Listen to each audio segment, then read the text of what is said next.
que a gente estava lendo, porque a gente não enxerga só com os olhos, né? Por isso que eu estou aqui também. Então, aí eu trago esse artigo da Current Biology, um artigo científico mostrando uma pesquisa muito interessante que foi feita com 14 indivíduos, sendo 7 que enxergavam, 7 videntes, e 7 cegos congênitos, ou seja, nunca enxergaram. E aí eles fizeram o seguinte, para as pessoas que enxergavam, que é esse gráfico aqui no meio, é o cérebro aqui do meio, são imagens de ressonância magnética, eles mostraram, botaram a pessoa numa sala e mostraram uma foto e fizeram a leitura cerebral que a pessoa estava tendo naquele momento. E o que eles perceberam nesse momento, das pessoas que enxergavam, é que eles tiveram uma estimulação muito grande no córtex visual, que é essa área em verde claro aqui. Então, o que era esperado, eles estão vendo uma foto, vão ter uma ativação no córtex visual. Ok. Fizeram a mesma coisa para as pessoas cegas congênitas. E esses cegos, o que eles fizeram? Em vez de mostrar foto, eles fizeram uma audiodescrição, né, uma descrição em palavras daquela foto, daquela era uma paisagem, né? E fizeram a leitura cerebral enquanto eles estavam ouvindo essa descrição em palavras. E aí eles tiveram uma ativação no córtex auditivo, né, porque eles estavam recebendo essa informação sonora, e também, pasmem, tiveram uma ativação no córtex visual. Olha que interessante, cegos congênitos que nunca enxergaram tiveram uma ativação no córtex visual do cérebro. Então, essa história de cego não vê, cientificamente falando, morreu aqui, né? Cego sonha, sonha.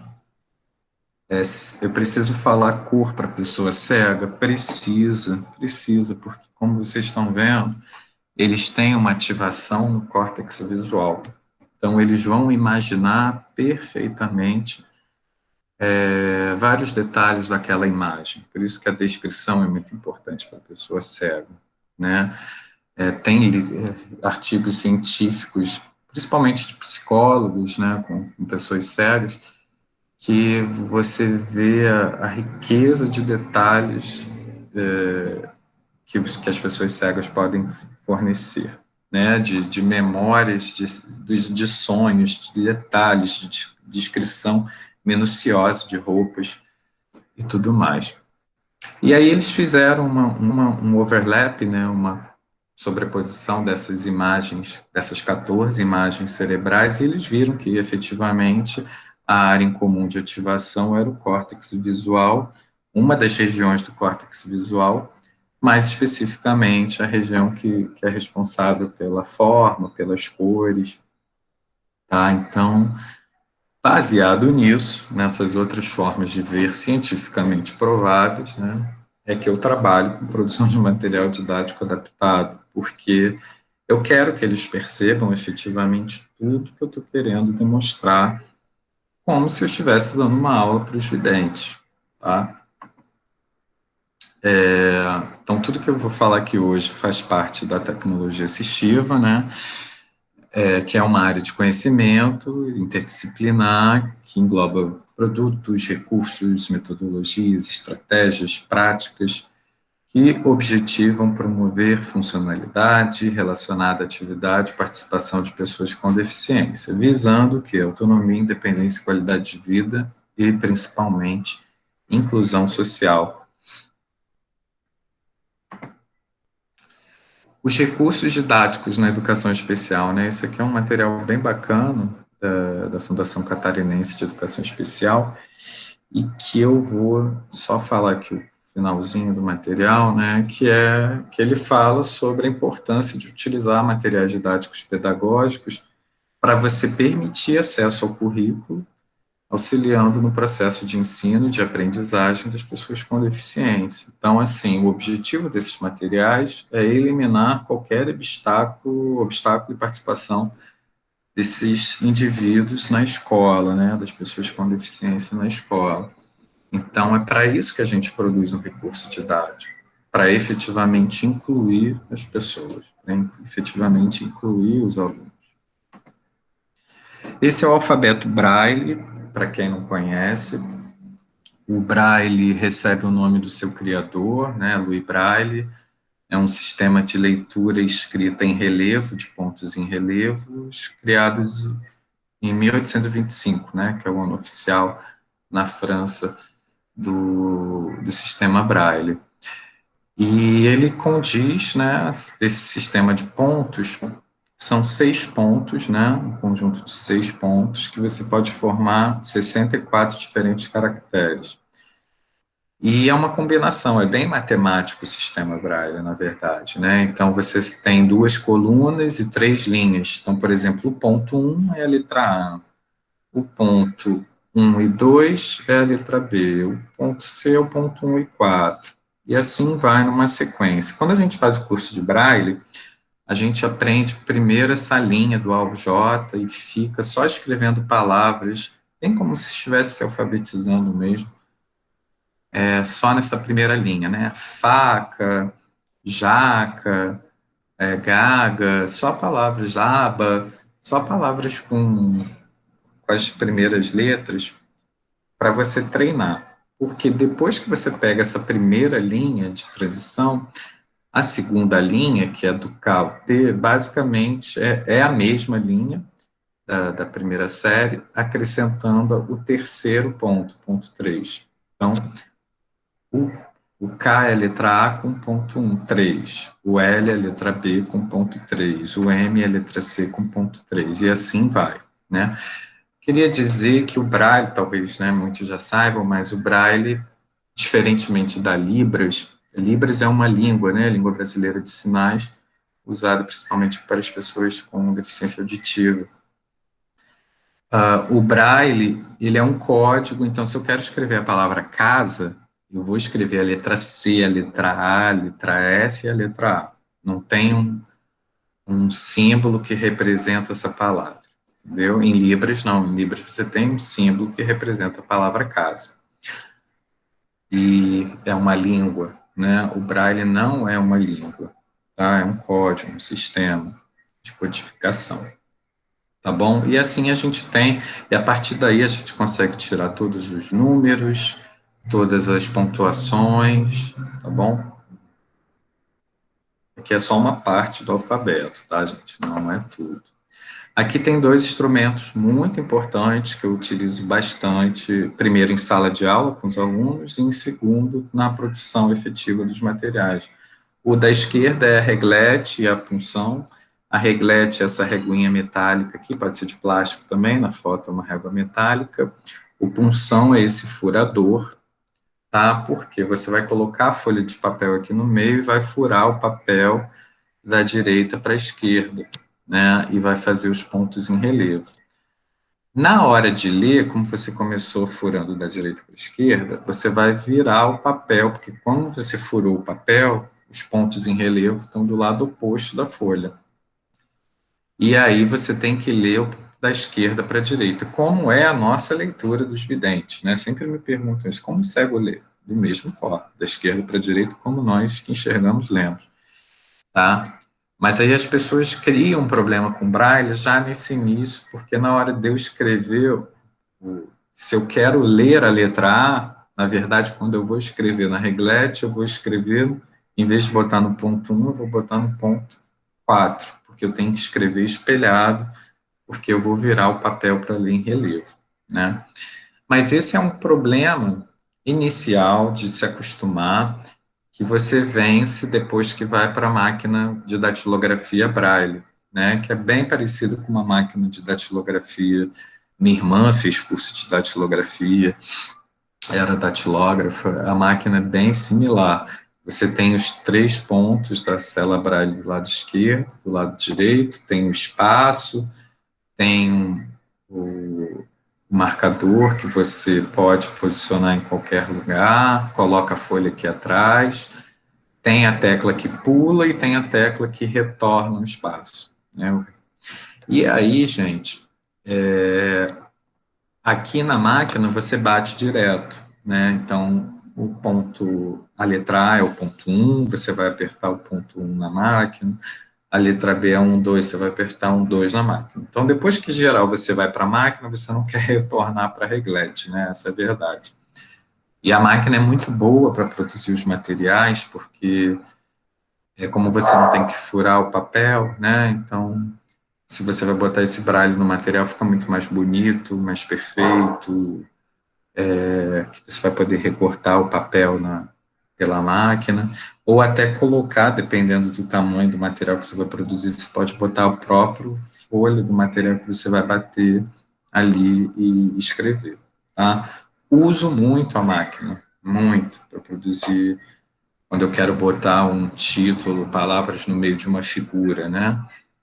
E tudo mais. Obviamente, quando é uma página muito textual, a gente tem o recurso da impressora Braille, né? Existe a impressora Braille, você faz um editor de textos similar aos editores de texto nosso, que ele transcreve para o Braille, você manda imprimir, ele vai imprimir em Braille, né?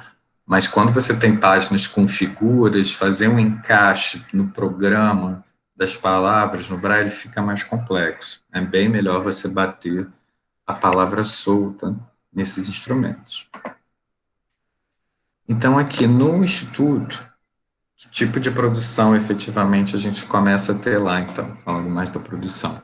A gente tem um setor, que é a divisão de imprensa Braille, eu vou mostrar fotos, que a gente imprime anualmente mais de 4 milhões e meio de páginas impressas em Braille, um volume muito grande de impressão, e a gente tem, entre os materiais, a gente tem duas revistas muito especiais, né? A da direita aqui é a primeira revista em Braille do Brasil, da América Latina, que é a revista brasileira para cegos, né? Ela foi lançada na década de 40 e ela tem uma tiragem anual de 3 mil cópias. Ela é trimestral e qualquer pessoa com deficiência visual pode solicitar essa revista, né? Essas duas revistas, a Pontinhos e a RBC, são os únicos materiais da instituição que são distribuídos para pessoa física. Se você conhecer um cego que queira algum material para ler em braille, pode sugerir essas revistas, né? Algumas bibliotecas pedem para receber esse material também, é recebido, tá? E tem a revista Pontinhos, né, que é uma a ideia é a mesma, né, uma revista toda em braille, mas para um público mais infanto-juvenil. Tem uma tiragem de 2.700 cópias, também trimestral. Ela já é da década de 60, de 1959. Ela fez 60 anos ano passado. E na imprensa Braille, principalmente produzida, ela é muito conhecida por isso, por produzir os livros didáticos e os livros paradidáticos adaptados ao sistema Braille. Então, os nossos livros, tanto paradidáticos quanto os livros didáticos, são muito visuais. E a gente tem muita imagem, e muita imagem que, de repente, poderia ser retirada sem interferência na parte textual do material.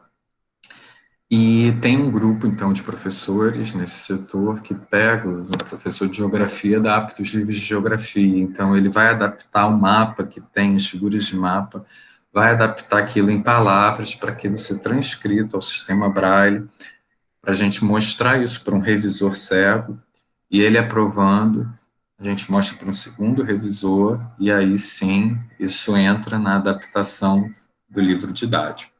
Então, a gente tem uma grande demanda de adaptações de livros didáticos, e principalmente paradidáticos, a gente adapta muito livro paradidático, e todas as adaptações estão lá, entre aqueles materiais, né, que eu mostrei para vocês, naquele link do site, vocês encontram a listagem dos livros que efetivamente são transcritos em braille. Um livro didático, gente, ocupa muito espaço quando ele é transcrito em braille. Tá? Vou pegar um livro pequeno, em geral, de segundo ano de português, volume único, vai dar uns 3, 4 volumes em braille. tá? Então, assim, a gente tem uma ideia de que cada página em tinta equivale a mais ou menos 3 páginas em braille. Então, no Pedro II, no Colégio Pedro II, antigamente, não sei, hoje, tinha uma estante com um livro do Ricardo Feltri, que é um autor bem conhecido na área, na produção de livros didáticos, era quase uma estante toda cheia com volumes do livro dele adaptado ao braille.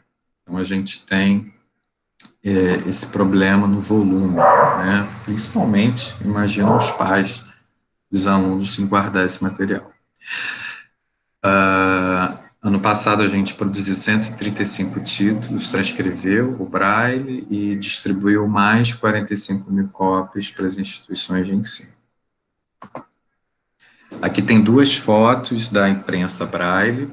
Aqui a foto da esquerda é uma impressora Braille de grande porte, que a gente põe o material aqui dentro em alumínio. Vocês veem atrás que tem várias placas de alumínio, porque como a gente quer imprimir várias cópias, a gente grava em chapa de alumínio para fazer prensão do alumínio, que está com braille ali naquele alumínio, no papel, e por prensão a gente consegue colocar o braille no papel.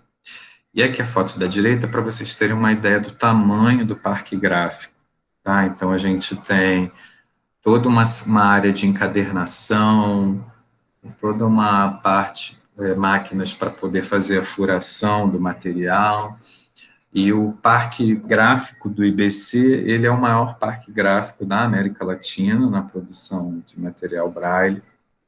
Ele se compara ao material da Dorina, né, ao parque gráfico da Dorina, que é em São Paulo, que é uma fundação, não é uma instituição pública, né, mas que produz muito material também adaptado ao sistema Braille.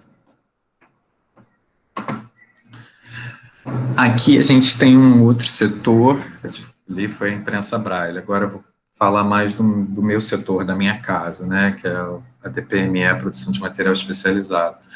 Um dos meus xodós na instituição é o setor do livro falado, que a gente grava livros em áudio.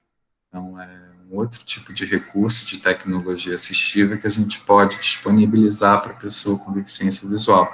A informação em áudio, né? Hoje está muito na moda, os podcasts, né? E tudo mais. Então, a gente tem 3 estúdios em funcionamento lá na instituição. Eles têm todo o isolamento acústico adequado. Temos um locutor contratado para poder fazer gravações, tem uma voz fantástica, e a gente tem uma ilha de edição. Então, esse áudio é gravado, depois ele é revisado, onde a gente elimina qualquer ruído, qualquer sibilo e qualquer erro também que a pessoa, o leitor, né, tenha cometido. Então, às vezes pulou página, que acontece, então a gente tem que pedir para gravar aquela parte, a gente escuta o áudio dele com o livro em tinta acompanhando para ver se está tudo certo, as palavras, se não está, e a gente grava tudo no formato de livro falado, ou seja, a gente não produz, a gente não faz interpretações nessas gravações, é uma leitura chamada branca, né, porque essa interpretação é como se fosse uma leitura silenciosa, quando a gente faz uma leitura de um livro e a gente imagina as vozes dos personagens, essa interpretação fica a cargo da pessoa cega também, tá? Isso é o que diferencia um livro falado, que é o que a gente faz, de um audiolivro, de um audiobook, né? Que aí você tem efeitos sonoros, enfim, várias vozes na gravação e tudo mais. Então, hoje a gente, ano passado aqui, esses dados, a gente gravou mais de 5.700 páginas, um volume grande de gravação, e a gente grava esse áudio e replica em CDs para as instituições, são arquivos gravados em MP3, né, são muito grandes, e a instituição armazena onde desejar, no computador e tudo mais. Produzir material em áudio, gente, é muito difícil. Eu tenho vários produzidos, está lá na listagem do grupo de pesquisa, quem quiser ver depois. E o que mais deu trabalho foi o material em áudio que eu fiz, porque tinha muita revisão a fazer, nossa. tem que pensar duas vezes, assim, respirar fundo antes de fazer um segundo em áudio. Mas vamos lá, agora eu vou falar dos materiais mais para os alunos com baixa visão, que são aqueles alunos que enxergam pouco, né, do material didático para o aluno com baixa visão. O aluno com baixa visão, gente, é muito mais complexo de se trabalhar do que o aluno cego. Por quê? Porque você não sabe como ele enxerga efetivamente. Então, aluno com baixa visão tem um espectro muito grande, tem aquele aluno que não tem a visão central, tem aquele aluno que só enxerga a visão periférica, que não tem a visão periférica, tem aluno, eu já tive aluno com baixa visão que não enxergava cores, né, ele tinha problema nos bastões, ele não enxergava cores, ele conseguia ler letras até reduzidas, mas não enxergava cores. Então, você tem muitos espectros de aluno com baixa visão. Quando o aluno é cego, né, o material tem que ser em braille, texturizado, não tem jeito.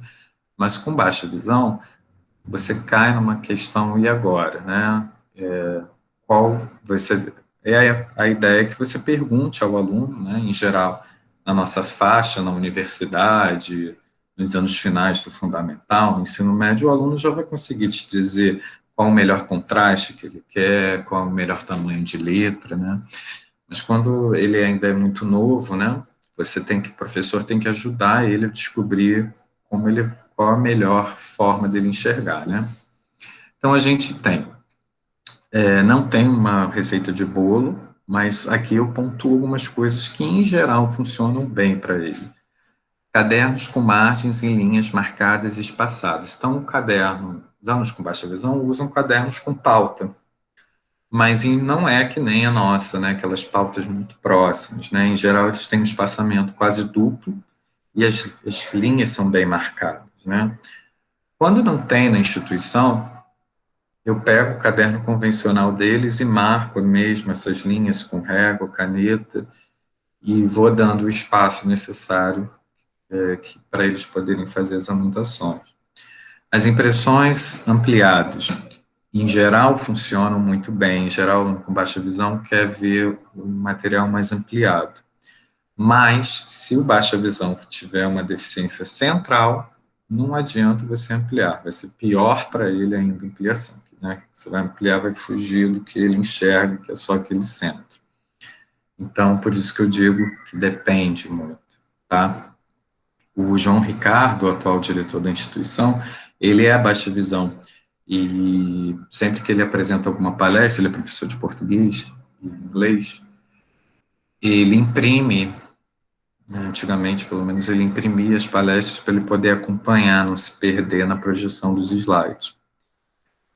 A fonte especializada, sempre me perguntam de tamanho de letra, de tipo de fonte. Tamanho de letra tem padrão? Não existe um tamanho padrão em nenhum documento, você não vai ter. Mas, porque tem aluno com baixa visão que enxerga 24, 20, tem aluno com baixa visão que enxerga até fonte 16, né? Então, você tem que usar essa fonte com ele, se ele enxerga 16. Mas você tem aluno com baixa visão que só vai enxergar 28, né? E lá no Instituto, a gente, como distribui material para todo o Brasil, a gente padroniza isso, né? Então, a gente usa a fonte 24, né? Para tentar atender o maior espectro possível dentro da baixa visão. Mas existe uma fonte especializada, que é essa que eu coloquei aí, a PHONT, aí fonte, o próximo slide tem ela demonstrada para vocês verem, que é uma fonte que foi desenvolvida pelo Instituto Americano, o American Printing House for the Blind, para pessoas com baixa visão. É uma fonte gratuita, sem fins lucrativos. Então, vocês podem fazer o download dessa fonte pelo site deles. Se joga no Google, vai te jogar para lá para o site deles. E é gratuito, o cadastro é super rápido. Você instala a fonte, já pode usar. Eu tenho ela no meu editor de textos, mas tem que ser uma fonte você tem que usar sem fins lucrativos. Então, eu quero publicar um livro e vender.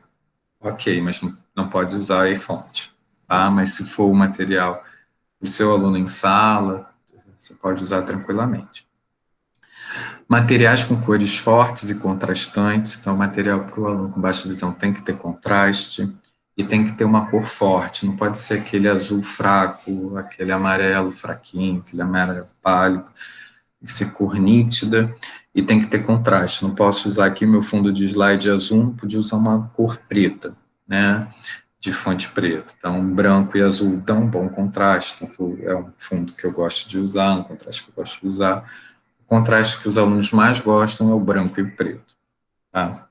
Mas você tem muitos outros tipos de contraste. Já tive aluno que preferia ler amarelo e preto, então, que é um contraste bem bacana também. Evitar papel com brilho metalizado. Então, assim, a gente está numa faixa de alunos de idade que muito brilho é ruim para o aluno, porque vai refletir luz, material metalizado também, e pode ofuscar a visão deles, eles podem não gostar do material.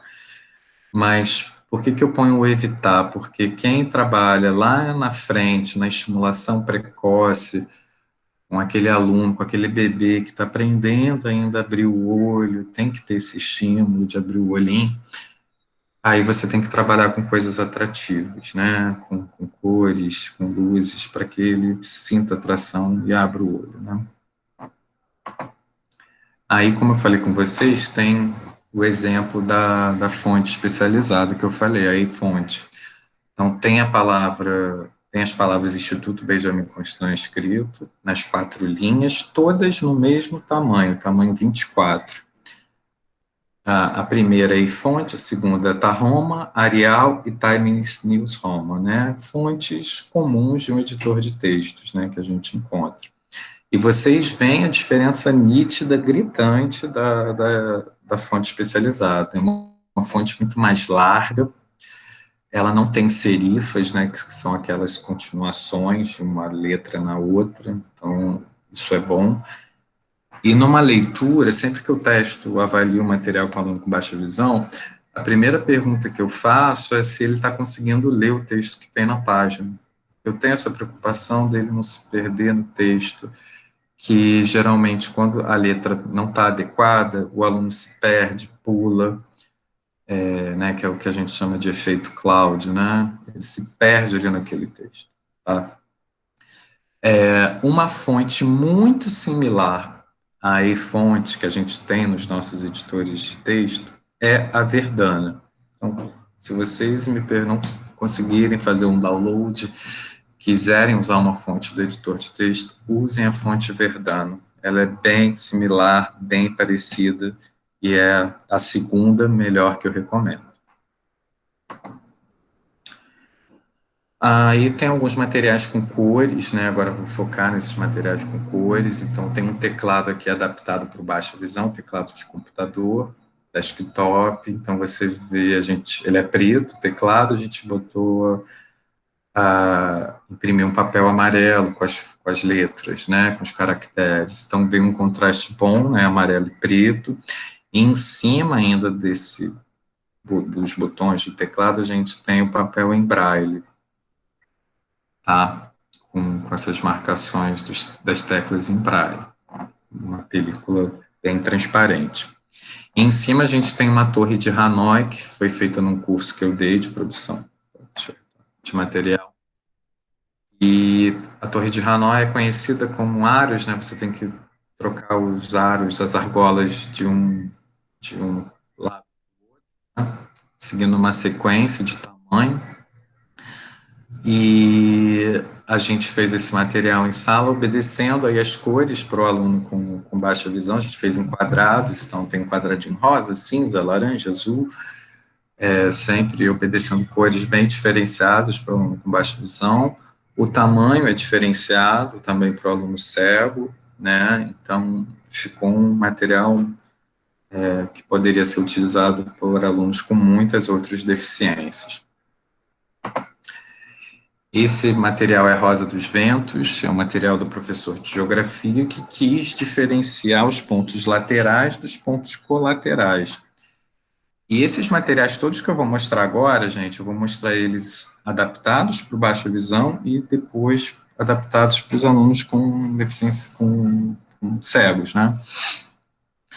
Então, para o baixa visão, ele usou uma cor azul para os pontos laterais e uma cor laranja para os pontos colaterais. Foi o melhor contraste que ele usou, eu acompanhei essa revisão dele. E aqui é um outro material também de geografia, zonas térmicas da Terra, onde ele quis mostrar a diferença das zonas polares para as temperadas, para as tropicais. E aí ele usou cores fortes, né, como eu falei, cores, né, o azul, o amarelo, o vermelho. Aí agora tem as partes de um vegetal, que é um material bem antigo, né, da divisão do setor, Aí, voltado só para ele. uma pergunta. Oi, diga, Existe, Amélia. vocês trabalham assim com um número de cores ou de texturas? Por exemplo, eu trabalho com 3 texturas em cada recurso, porque o meu foco, a minha preocupação é de que a memória de trabalho não fique contaminada com a necessidade de lembrar muitas texturas, não é? E possa ter espaço realmente para o conteúdo científico. Vocês trabalham com número de texturas, número de cores? Hum. Então, Amélia, depende do material, né? Não existe essa limitação, não. Obviamente, a gente tenta sempre não poluir muito o material, né? Diante daquilo que a gente quer demonstrar, mas depende da figura que está sendo adaptada. Então, se é uma figura com muita informação e é essencial a adaptação dela, e ela tem várias diferenciações que vão precisar de texturas diferentes, não tem jeito, você vai ter que usar texturas diferenciadas, né, botando legenda, né, seguindo os protocolos que eu vou falar e tudo mais. Mas o que acontece muitas vezes, você pode criar, eu pelo menos faço isso nos meus materiais, padrões, né? Então, sempre que eu represento a água, eu represento uma textura. E as pessoas, quando, lá na primeira página, na última folha, ela se repete várias vezes, eles já nem olham mais a legenda para aquela textura, porque já sabe que aquela textura ondulada, que vocês vão ver, que eu utilizo, que é a água, né? E então eles se preocupam mais com outras coisas dentro daquela figura. Mas dependendo por exemplo, essa figura foi uma figura simples de adaptar, são só 3 zonas a serem diferenciadas, então o professor usou 2 texturas, na verdade. Ele só usou 2. Mas eu fiz uma estação de tratamento de água que tinham várias etapas, eu tive que usar uma gama maior do que 3 texturas, entendeu, Amélia? Então, não, pelo menos nos meus e nos que eu vejo, a gente não limita, não. Mas se eu preciso ultrapassar, né, 3 a gente ultrapassa. Obviamente, claro que a gente quer usar o menos possível, né? Enfim, até de recurso do material mesmo que a gente tem disponível, mas quando a gente quer adaptar aquela figura e ela é essencial a adaptação, a gente pode ultrapassar isso sim, tá? Perfeito. Então, por exemplo, as partes de um vegetal, essa professora usou várias cores aqui para mostrar os diferentes componentes do vegetal, o fruto, a flor, a folha, o caule, a raiz, e fez o contorno ali da árvore, fez o solo, diferentes cores. Esse aqui é um material bem interessante, esse é um material meu, que a gente fez o caderno de separação de misturas, que era um material muito que eu queria fazer e queria demonstrar a separação do óleo com a água, né, processo de decantação para os meus alunos, e pedi a designer para adaptar, porque lá no Instituto a gente tem essa sorte de contar com uma equipe dentro da instituição especializada também para isso. Então, a gente tem designers que fazem a parte gráfica. Então, eu rascunho como eu quero e eles já fazem a adaptação no Corel Draw. E aí, a figura da esquerda é a primeira figura que a designer me mostrou. Ela me mostrou o funil, botou ali o óleo e a água com um efeito, né, sombreado e tudo mais. Coisa da arte dela, né, de design. Desculpa. E aí eu pedi, Lu, por favor, não, são alunos com baixa visão vão usar esse material, eu preciso de cores fortes e que fique nítida a diferença de um material para o outro. Então, eu quero um azul claro para a água, quero uma cor, um amarelo bem forte para o óleo. E ela fez isso. Ela botou lá o óleo, a água. Então, a figura da direita é a figura que foi aprovada, né, pelos alunos com baixa visão, e mostra a importância, né, dessa inferência nossa, né, dos especialistas em cima dos materiais. Essa figura também, todas essas eu vou mostrar adaptação para os cegos também, com a texturização, como a Amélia falou. Aqui eu queria mostrar a evolução de uma reação química, então, de reagentes indo a produtos.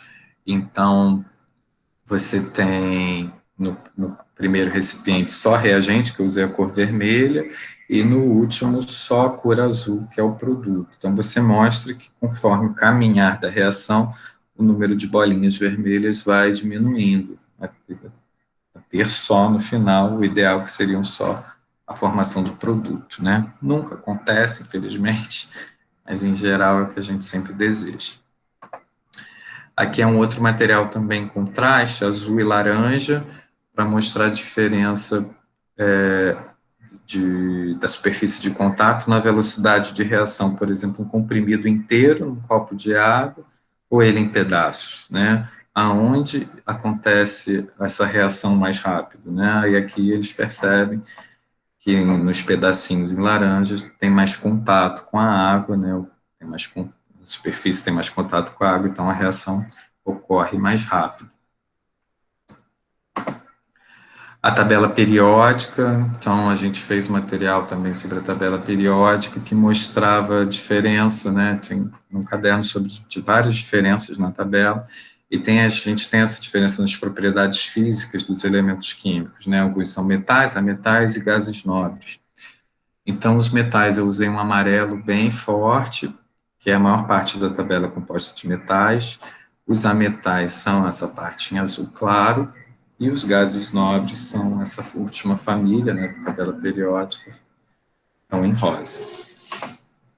A estação de tratamento de água, que até foi um TCC de uma aluna minha, Larissa Souza, do IFRJ, parceria com a professora Ana Paula, a gente fez todo um processo da estação de tratamento de água, desde quando ela sai da represa, passa por diversos tratamentos químicos de floculação, decantação, filtração, até chegar no reservatório que vai para a nossa casa. Então, eu quis dar essa ideia de uma cor mais clara na água limpa, uma cor mais escura na água suja, para eles irem percebendo essa purificação, né, esse tratamento da água, e os alunos com baixa visão perceberam perfeitamente. E esse material teve uma adaptação muito interessante de uma aluna com baixa visão que pediu, que tem os 3 filtros aqui, né, o carvão, a areia e o cascalho, que existem realmente nas estações de tratamento. Ela pediu para trocar o preto, ela não conseguia enxergar os filtros aqui, 3 filtros, ela só enxergava 2, o amarelo e o verde. E claro, né, o preto estava muito junto com o azul escuro. E aí a gente trocou por vermelho e ela aprovou, ficou super feliz da opinião dela ter sido aceita e ficou muito melhor realmente, né, com a sugestão dela. Ficou bem, fugiu realmente ao meu olho isso, mas não fugiu aos olhos dela.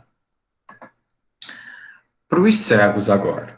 Eu mostrei alguns materiais adaptados para baixa visão, agora para os cegos. Sempre me perguntam de tamanho. Existe um tamanho ideal?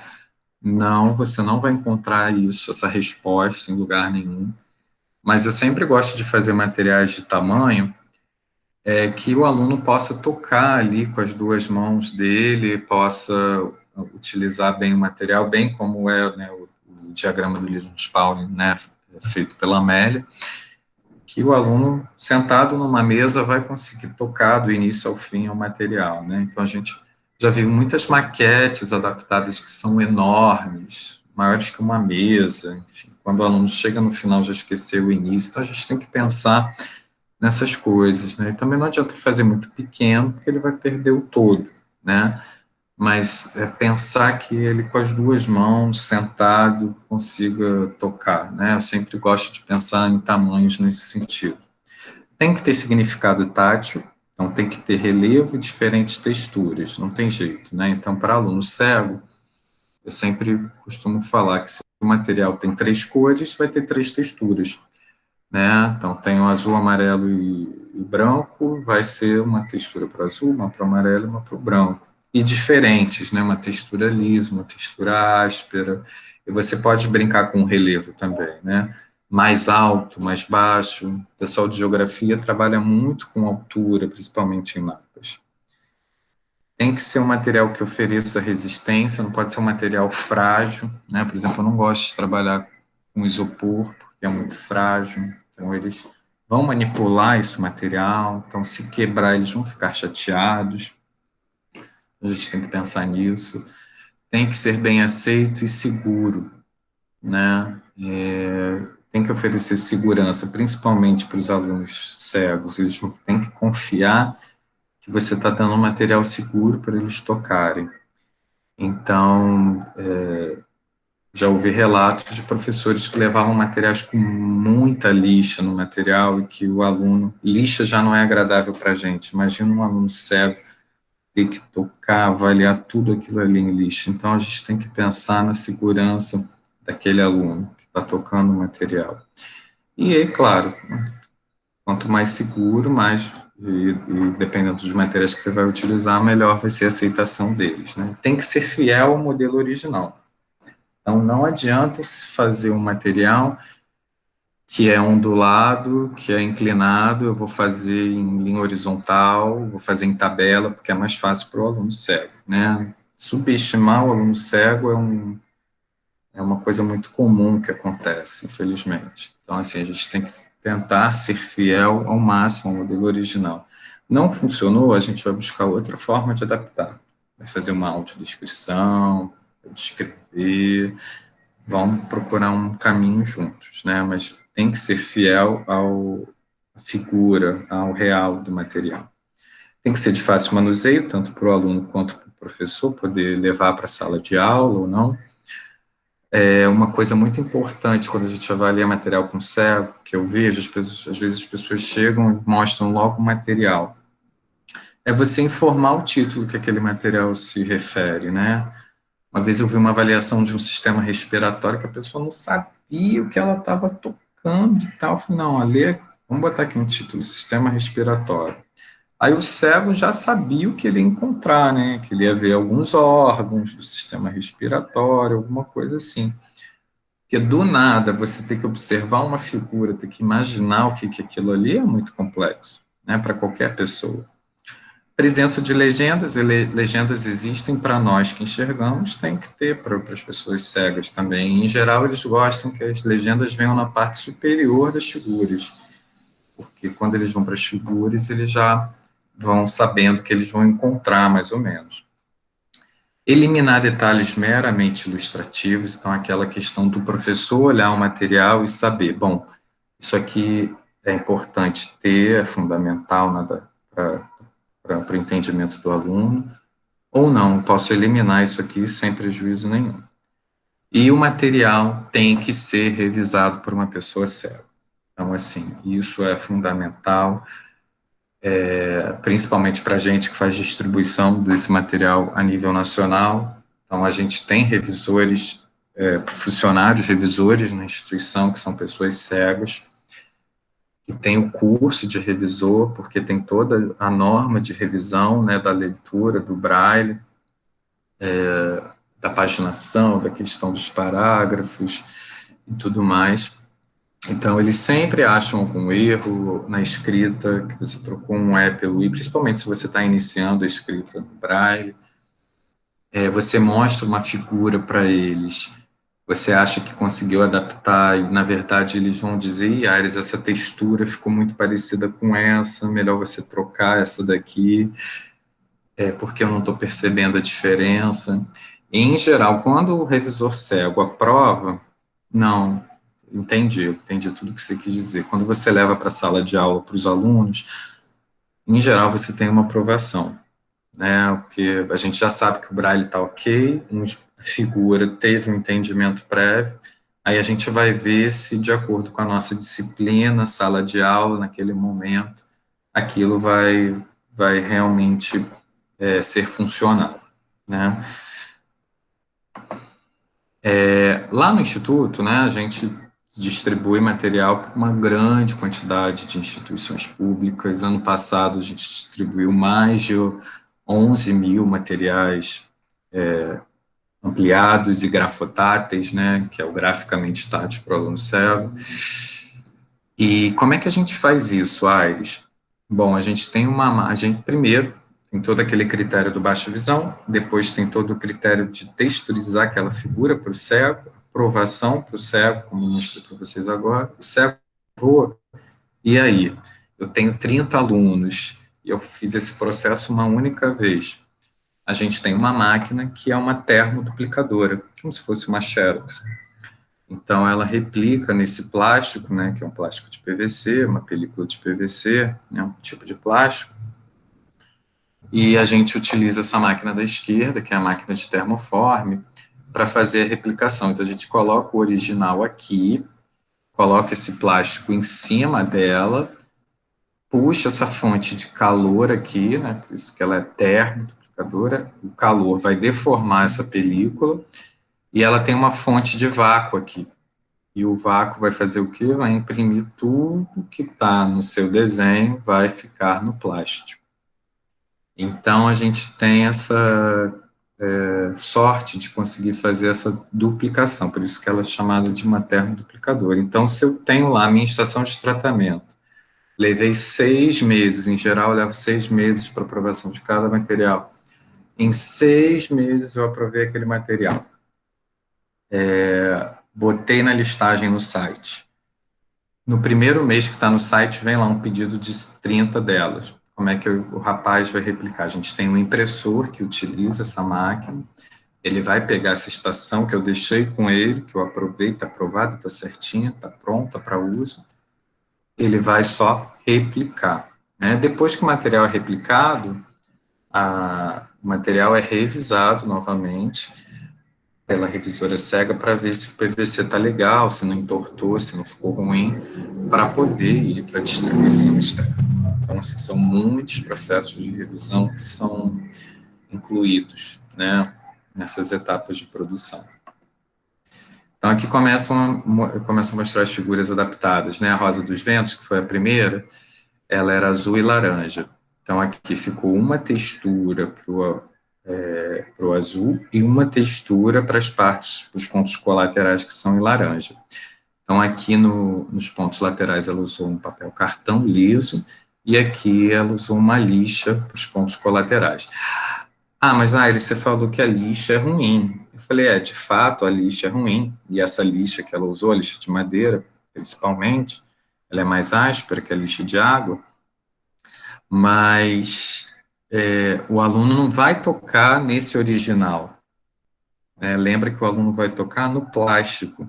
E quando a lixa passa pelo plástico, ela fica muito mais branda. Então, vocês vão ver várias fotos aqui de materiais que têm lixa, mas por conta disso, porque quando passa pelo processo de termoformagem, a duplicação no plástico fica mais sutil, fica mais leve, tá bom? Aqui não dá para ver, mas onde está escrito em tinta, que Rosa dos Ventos, o N, está tudo em braille aqui. Para quê? Para passar naquele PVC transparente, o braille também ficar ali impresso, né? Porque tem parte em tinta, tem que ter o sistema braille. E aí essa película vai por cima dessa parte aqui em tinta, né? Vai aqui por cima disso, ela consiga acompanhar aquela figura também em tinta com o aluno cego. Aqui o material de zonas térmicas, né, que tinha zonas polares, temperadas e tropicais. Então ele usou uma lixa para as zonas polares, que é a região em azul. Para as zonas temperadas ele usou um papel ondulado, E na região das zonas tropicais, ele deixou em branco, ele não colocou nada, porque ele botou uma linha aqui grossa em volta para fazer a demarcação da terra, né? E aí, quando ficou no plástico, quando eles passam a mão, dá para perceber aquele relevo baixo, né? Então, ficou embaixo o relevo, essa parte das regiões, das zonas tropicais. Então, ficou legal, né? Tem 3 cores para baixa visão, e ele deixou uma textura em branco, né? Para o aluno cego. Aqui, aquele material que acaba tendo mais que 3 texturas, né? As partes de um vegetal. Então, ela usou miçangas para fazer os frutos, uma miçanga em bolinha, miçanga de flor mesmo, né? Tem muita miçanga em formato de flor para fazer as flores. A folha, ela usou um papel cartão, botou uma linhazinha de algodão para dar um detalhe. Tem o braille aqui escrito, né? Fruto, flor. O contorno da árvore, ela usou uma linha cordonê, que é uma linha de algodão bem grossinha, que eu gosto muito de usar. O tronco aqui, o caule, ela usou o papel craft. Aqui na raiz, ela usou uma lixa de água. E aqui no solo, ela usou um papel craft. Papel craft existem, né, de milhares de texturas diferentes.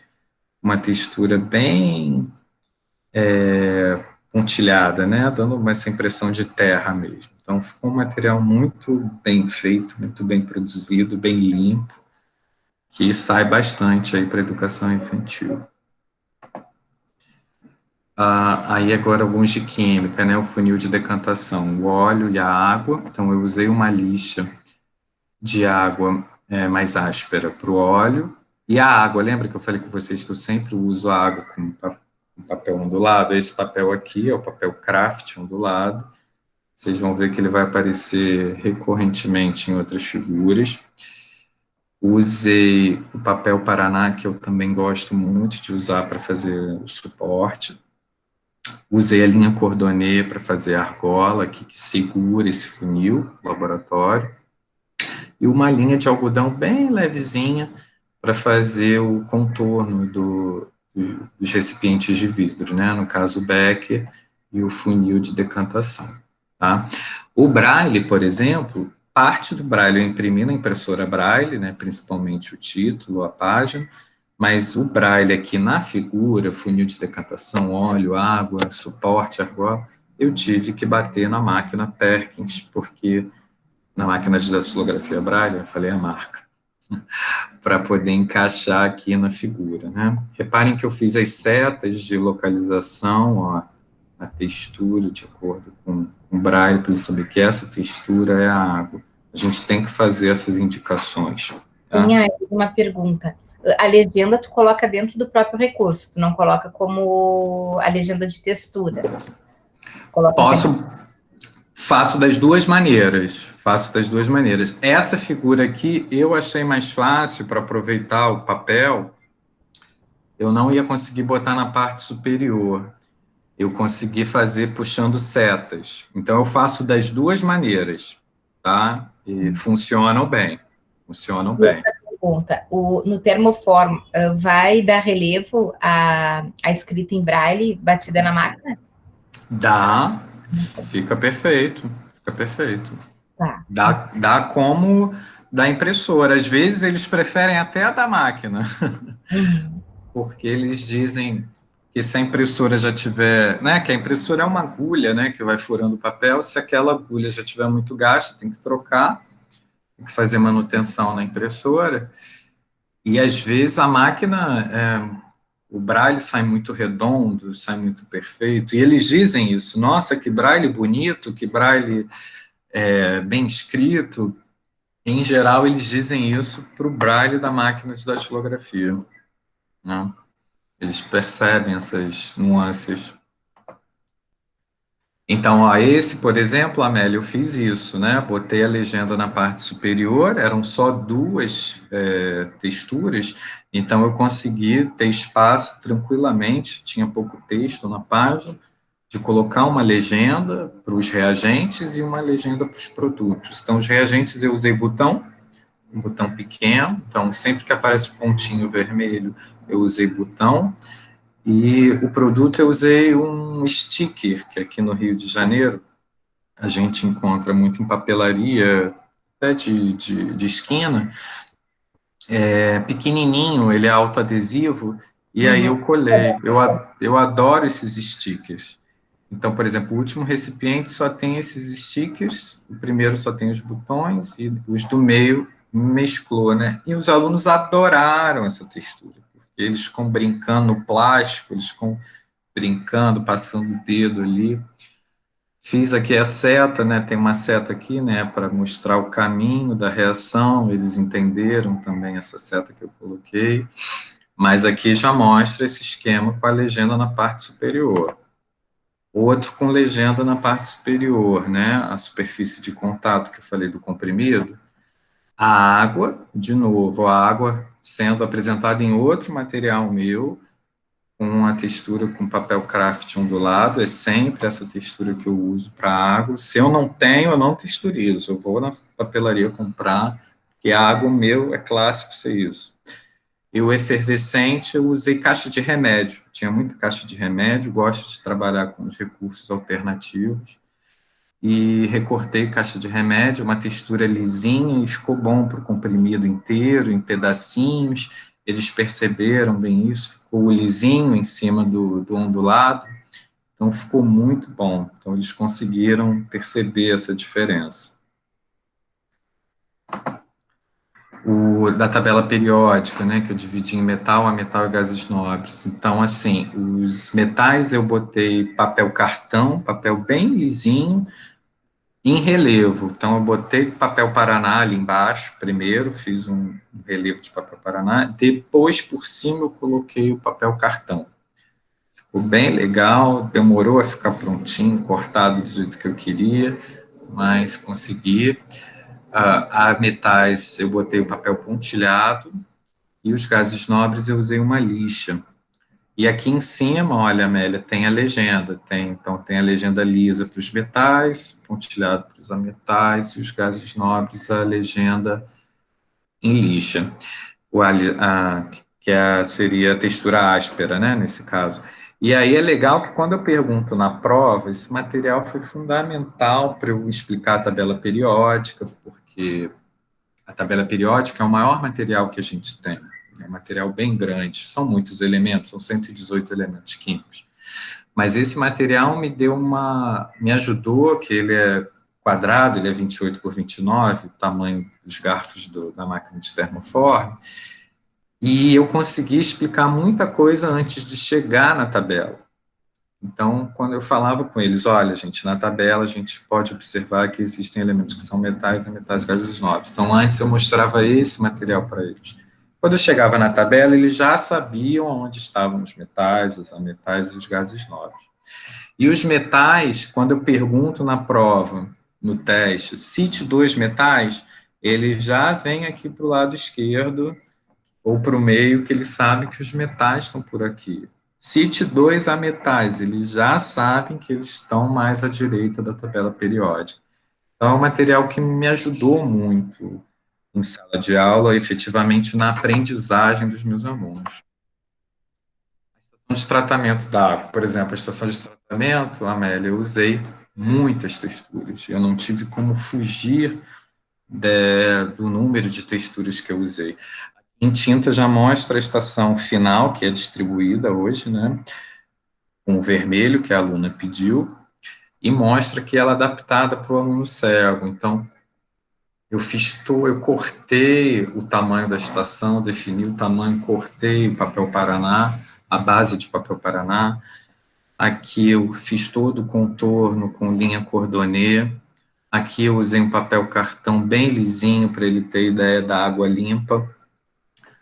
Os filtros que estão aqui na legenda, usei um filtro de carvão, um filtro para representar areia pontilhado, e aqui é uma lixa de madeira, o carvão foi a lixa de água. Aqui, para dar essa ideia de água suja, eu botei umas linhas de algodão em cima de um tecido de poliéster. Aqui é uma grade, utilizei um tecido também, em formato de grade, e aqui, aí ele passou pela grade, ficam retidas as sujeiras maiores, né? Plástico, pneu, resíduos grandes. E aí, quando ele vem para esses tanques onde ocorrem as purificações, aqui nesse primeiro misturador, que eu usei caixa de papelão para fazer isso aqui, tinha lá, para fazer esse funil aqui, eu coloquei, aí você adiciona os reagentes químicos, né, sulfato de alumínio, cal, cloro, aí você vai explicando por que adiciona isso, para acontecer os outros processos de separação, floculação, decantação. E aí utilizei na floculação, eles começam a ver pontinhos, que são os stickers, que vão sendo formados ali, a impureza vai decaindo, na decantação está tudo aqui no segundo tanque, está tudo depositado no chão, no fundo do tanque, e depois efetivamente vai para a filtração. Foi bem legal a aprovação. Acho que o que tu mostra é o quanto o material ele vai sendo fiel também ao conceito científico que tu estás trabalhando, Isso, né? Então, acho que isso isso. é bem importante, É quer dizer, aquela coisa de ser fiel ao modelo original, claro. né? Então, se é uma Isso, grade, eu vou tentar usar um material tátil que dê a ideia de uma grade, porque daí o aluno, ao tocar, ele vai ter não só a percepção tátil, quanto a aproximação conceitual. Então, acaba sendo realmente um instrumento de mediação conceitual, o recurso adaptado. isso, com certeza. E aí esse material tá lá, tá feito para distribuição, e foi o material que eu fiz inicialmente para a sala de aula, sem a ideia de distribuição, porque a gente estava trabalhando água, e quando eu fiz o original, não trouxe foto dele, mas eu usei areia mesmo, colei areia, cascalho, eu usei cascalho, mas essas coisas não podem ir na máquina de termoforme, né? E aí depois eu fiquei com vontade de fazer um para que o Brasil tivesse acesso, né, para que os alunos das outras instituições tivessem acesso. E saiu esse, né, que aí eu faço representações, né, Qual é o tempo médio mas que tu gastas para montar um material? então, eu tenho em média, quando eu penso em um, desde o pensamento até o final, assim, revisão, pelo número de trabalhos que eu tenho feito, eu gasto 6 meses em média para cada um deles, Amélia. Mas, assim, tem materiais que me tomam muito mais tempo, né? Vou mostrar aqui uma tabela periódica para você que eu levei 2 anos montando, mas ela ficou do jeito que eu queria.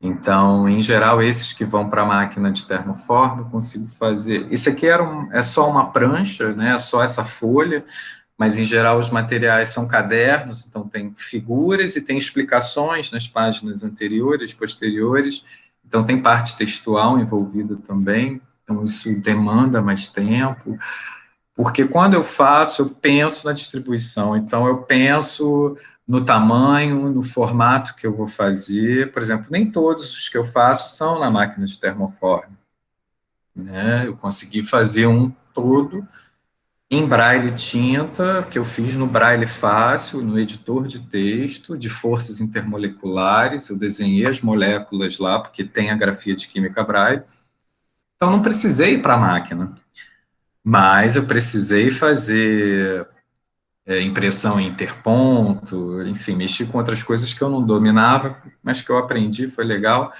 e o material ficou bem legal, ficou grande e tal, então assim, levo mais que 6 meses? Levo, talvez para o material ficar pronto, faz um ano aí, mas eu não fico em um só, geralmente eu estou produzindo dois, três ao mesmo tempo, né? Mas quando eu tenho a minha média de materiais prontos, quando eu pego ali, caramba, eu tenho esse. Dividindo pelo tempo que eu tenho de IBC, eu tenho mais ou menos 6 meses de cada, entendeu? Aqui é o processo de revisão, eu revisando com um revisor cego, o Abel lá, super gente boa, gosto muito de revisar com ele, lendo o material. A gente estava revisando o material sobre separação de misturas. Aqui são os alunos avaliando o material. A primeira foto da esquerda é o aluno com baixa visão, então é ele pegando o material, aproximando do olho para poder ler, e o aluno cego, nas outras duas fotos, tocando o material já com a película de PVC, né, já encadernado, já pronto, né, e tudo mais. Ela testando, inclusive, aquele da figura que eu mostrei, né, dos reagentes indo a produtos.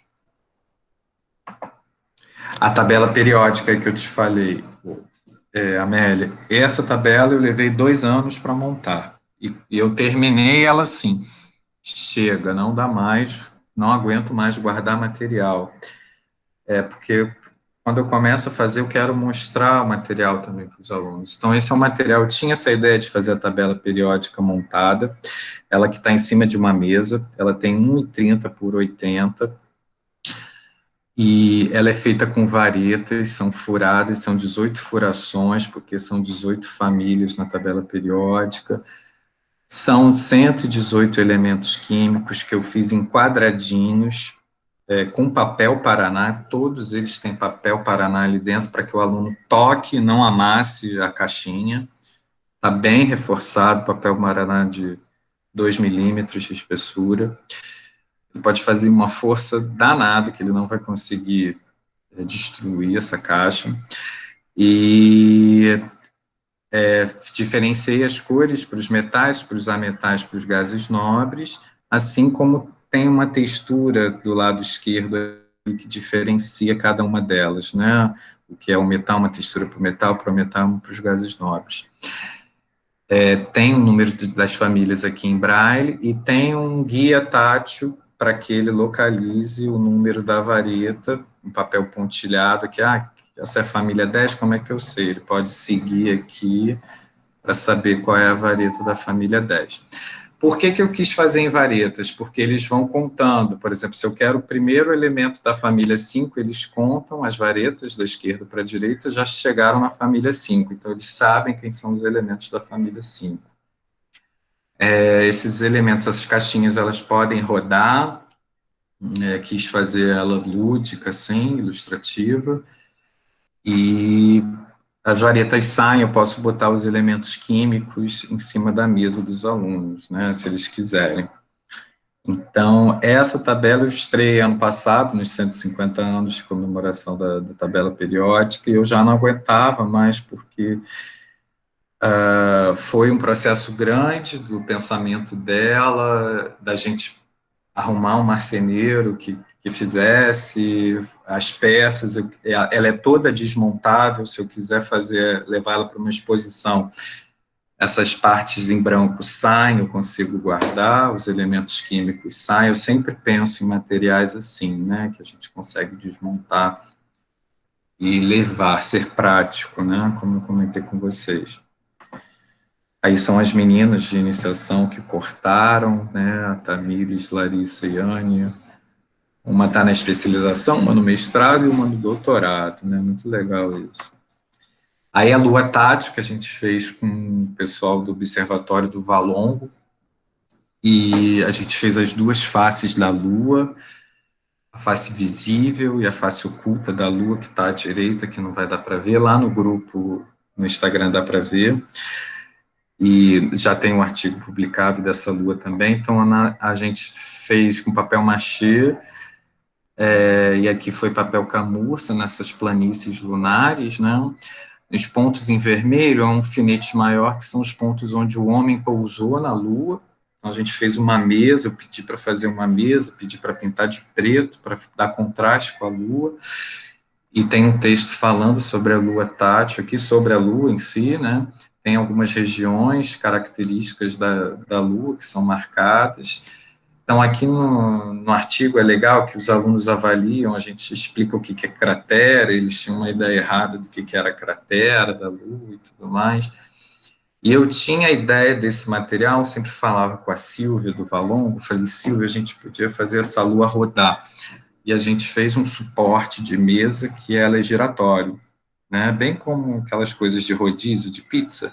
Então, a Lua é uma base de isopor grande, mas ela roda. Então, se eu quero ver o outro lado da Lua, eu consigo rodar ela aqui, ela gira. Então, assim, falei muito.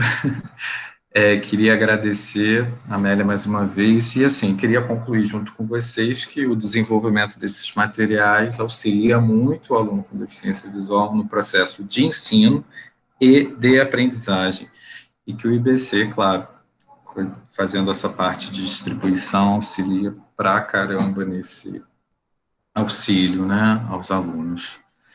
Então, é isso, gente. Obrigado. Nós que te agradecemos, foi excelente, né? Acho que muitas das coisas nós já tínhamos conversado na disciplina, mas trouxeste muitas novas informações para os alunos, de questões que nós ainda não abordamos.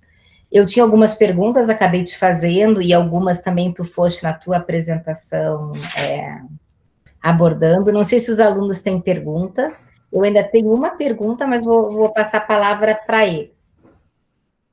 O que suscita, pessoal? Dúvidas?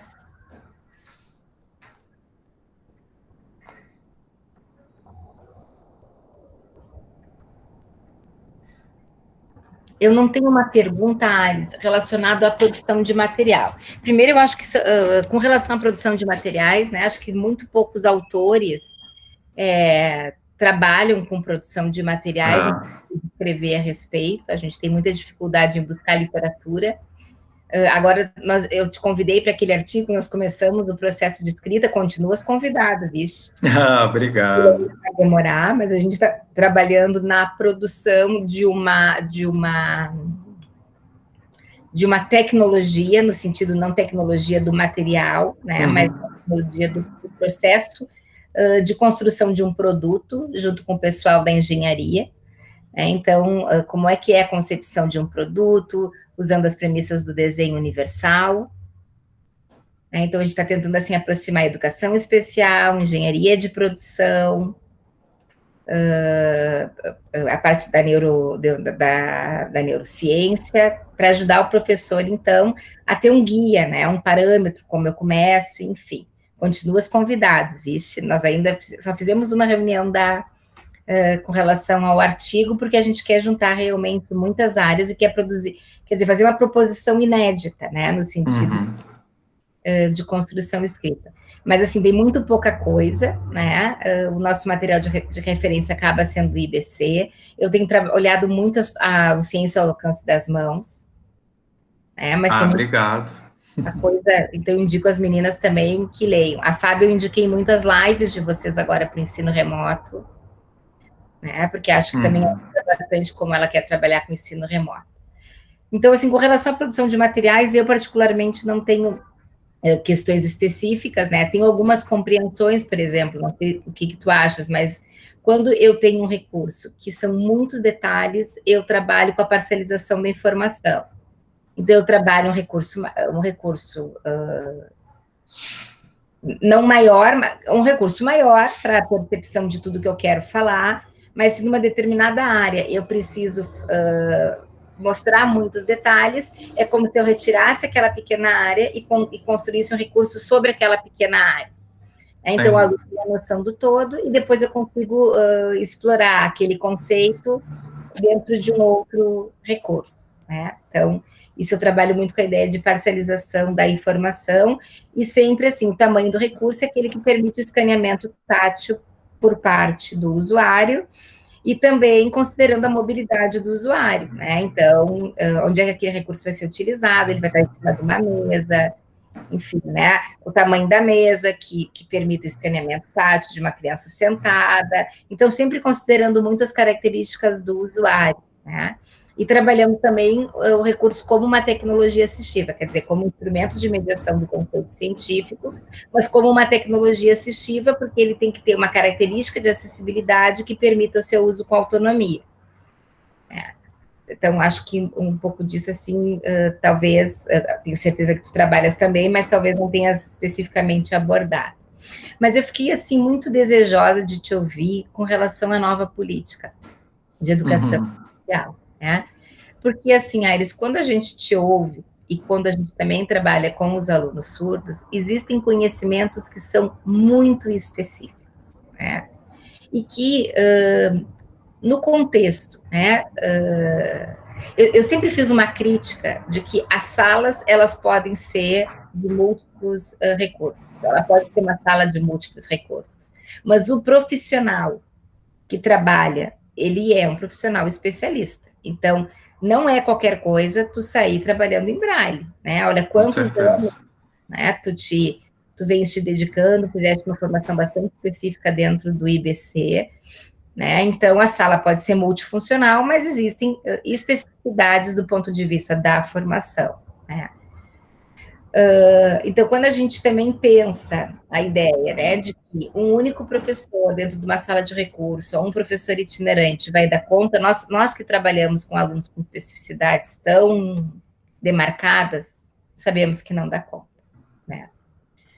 Bom, dentro do texto da nova política, talvez tivesse um pouco essa preocupação, né? Mas a gente também não sabe o que está escondido dentro da nova política, a pressão das instituições particulares, no sentido de não precisarem se responsabilizar com a garantia destes recursos, né? Então, assim, eu tenho ouvido bastante todos os lados, né, para não me contaminar nem com o texto ideológico, né, que muitas vezes existe uma ideologia muito forte, principalmente das universidades, né, e nem se cega com as boas intenções do governo. Mas eu queria ouvir o que o IBC tem pensado com relação à política. Então, o Benjamin, o diretor do Instituto, ele fez uma live específica sobre a política nova, sobre a nova política, né?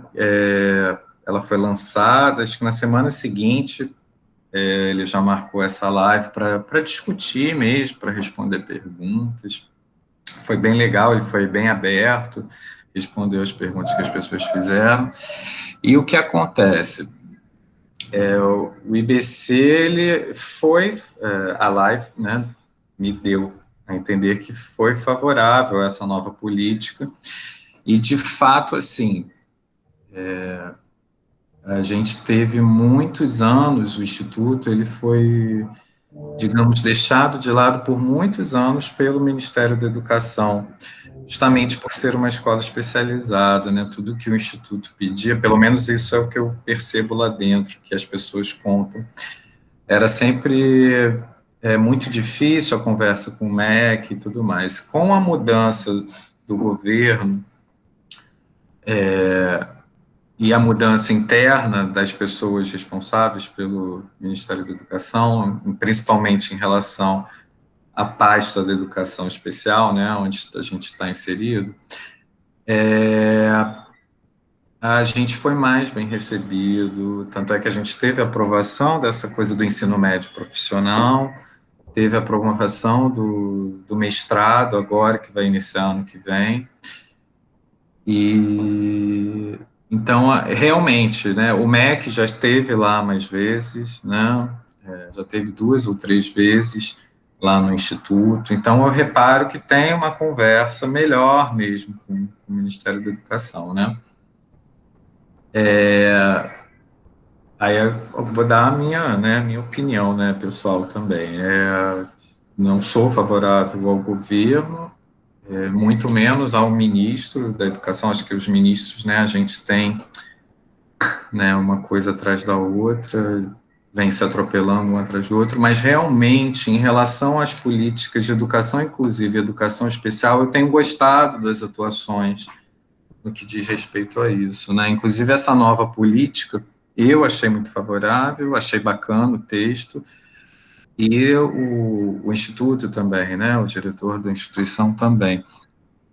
Eu gostei, ele começa fazendo definições, ele, por exemplo, não usa os termos de classe exclusiva, de classe comum, né? Ele só usa classe especializada, sala especializada, ele diferencia essas coisas, classe regular, e ele dá a opção da pessoa poder escolher o que fazer, né, equitativa ao longo da vida, da família também participar desse processo.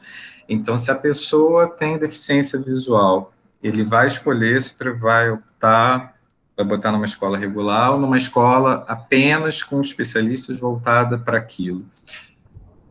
Se a pessoa tem outras deficiências, que é como a nova lei abrange, né, tem o espectro autista, transtorno de espectro autista, ela vai ter um centro mais, um Eu atendimento vou ligar aqui voltado para isso. a bateria, dá licença. Tá bom. E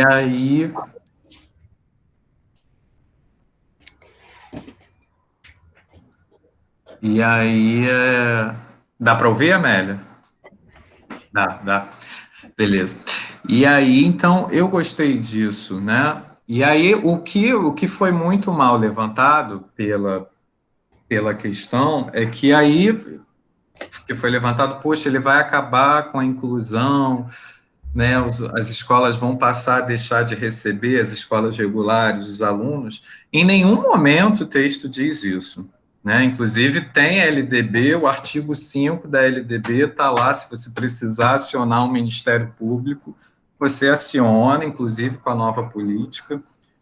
Eu fui até olhar a LDB, eu falei, gente, tem esse artigo lá. E tem lá, o artigo está mantido, não foi retirado em nenhuma atualização da LDB, que se você quiser continuar a família, continuar optando por colocar o seu filho, que tem uma deficiência ou múltiplas deficiências dentro de uma escola regular, vai poder colocar tranquilamente, em nenhum momento esse direito foi retirado, e se a escola entrar com alguma questão, é acionar o Ministério Público em cima daquela instituição. Então, eu com essa coisa de políticas públicas sou bem chato, né, Amélia? Como te falei, tem um caso contra o plano de saúde com a minha mãe, né, que ainda está concorrendo. Até o momento, o juiz deu a causa favorável a mim, mas até hoje eles estão recorrendo para tirar os serviços que a minha mãe tem direito, né? E então, quanto a isso, aí eu falo com as pessoas, mas tem a LDB, se você achar que a escola vai deixar de acontecer isso, né? Porque as pessoas têm que ter esse direito de escolha. Então, eu tinha uma visão muito contrária à escola especializada antes de entrar no instituto, né? E essa visão foi totalmente retirada. Hoje, se eu tivesse um filho cego, eu colocaria lá, porque eu sei que ele teria um atendimento múltiplo dentro das questões da deficiência dele, né? Desde a educação infantil ao fundamental e assim por diante. E eu imagino que isso aconteça com as outras deficiências também, né? Com as famílias de pais que tenham outra deficiência. Se você tiver uma instituição específica para aquilo. Mas existe a escola regular pode aceitar o seu o aluno com deficiência, ela não pode se recusar de maneira nenhuma. É isso que tem que ficar bem claro, né? Então, o que eu acho que a nova política trouxe, e é legal que fique marcado isso, né? A nova política, porque tinha uma política anterior, né? Muita gente acha que é a primeira, não é a primeira.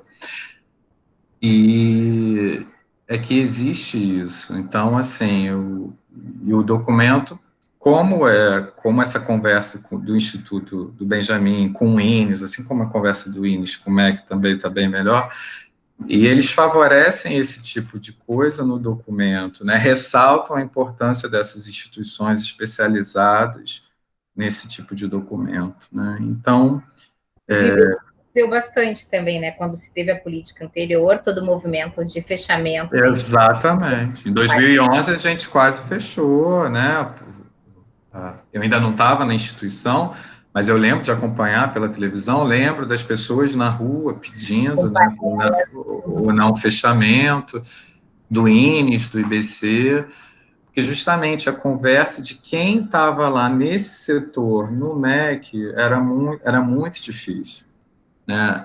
E as pessoas que hoje estão lá são mais abertas, o João, pelo menos, sempre diz que é muito bem recebido lá, quando ele tem que conversar, e as propostas são bem recebidas, enfim, coisa que não acontecia anteriormente, que não era nem recebido, né?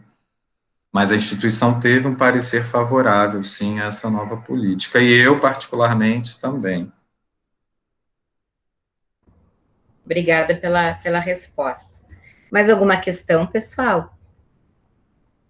Bom, então, né, vamos agradecer o professor Aires. Eu te prometo pagar a cerveja quando eu for. Tá ótimo. Né, já para te dizer que o diagrama está à disposição de vocês, se vocês precisarem usar, a gente pode fazer a reprodução de um material e deixar com vocês também. Hoje a gente já pode divulgar, antes tinha sigilo de patente, agora já pode ser divulgado, né? Nós já cedemos o Lelê de boca aberta também, para a produção, né, quando quiserem. Nós temos a Liga dos Super Direitos, estamos loucos que vocês transformem em livro falado. Está sendo gravado, né? Você teve um livro transcrito, não foi, Amélia? Eu não recebi ainda nenhum retorno, já fiz toda a cedência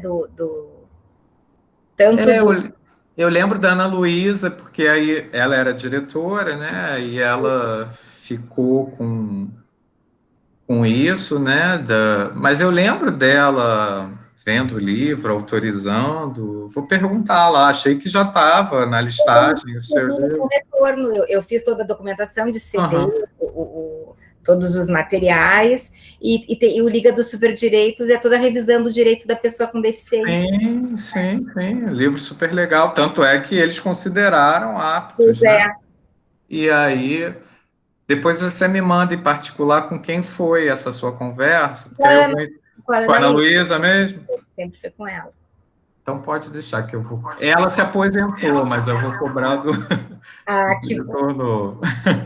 Então, quero te agradecer mais uma vez, assim, por essa excelente tarde que tu nos proporcionaste, tá? Prometo que a entrada para o pagode e as cervejas vão ficar por minha conta quando eu estiver.